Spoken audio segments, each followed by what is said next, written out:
Bonjour à tous, bonjour Chloé. Bonjour Philippe. Alors bienvenue dans Un fait une valeur. Nous allons traiter aujourd'hui des scandales de l'été. Et il y a une chose, Chloé, qu'on peut promettre, c'est qu'on ne va pas être exhaustif. Alors on va juste faire un petit florilège, un florilège qui en dit long, non pas sur la perversité des marchés financiers, mais sur la nature humaine. Alors aujourd'hui, dans cette émission, nous allons traiter du cas le plus grave.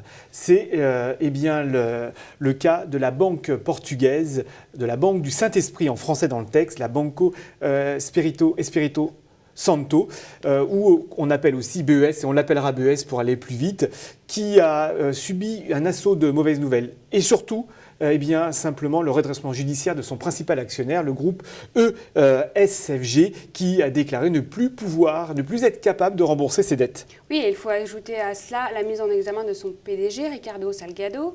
L'action a perdu la moitié de sa valeur en quelques semaines, puisqu'en fait les investisseurs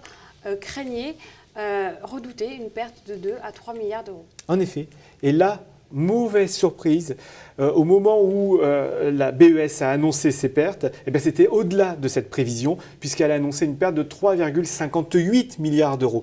Alors l'action, qui était déjà au plus bas historique, s'est littéralement effondrée. En tout cas, ces pertes colossales et cet endettement colossal, Chloé, ça va faire des victimes. Oui, tout à fait. Il faut bien savoir que BES finance au Portugal une entreprise sur 5. C'est énorme. Autant d'argent qui ne sera plus injecté dans l'économie. Il faut savoir que le pays est sorti de la récession au printemps 2013, mais que depuis, le Portugal reste fragile. Alors, on dénote déjà des premières victimes. Une de taille importante, c'est Portugal Télécom, qui avait prêté de l'argent à un des actionnaires de BES qui s'est déclaré ne pas pouvoir rembourser. Il s'agit d'une somme de 900 millions d'euros, donc ce n'est pas une petite somme.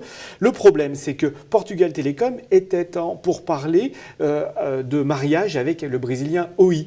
Et le problème, c'est qu'en ayant cette dette impayée, il vaut beaucoup moins cher. Et le Brésilien Oi demande un petit peu à revoir les termes du contrat de mariage. D'autant plus qu'en bourse, le titre Portugal Télécom a décroché de plus de 40% en un mois.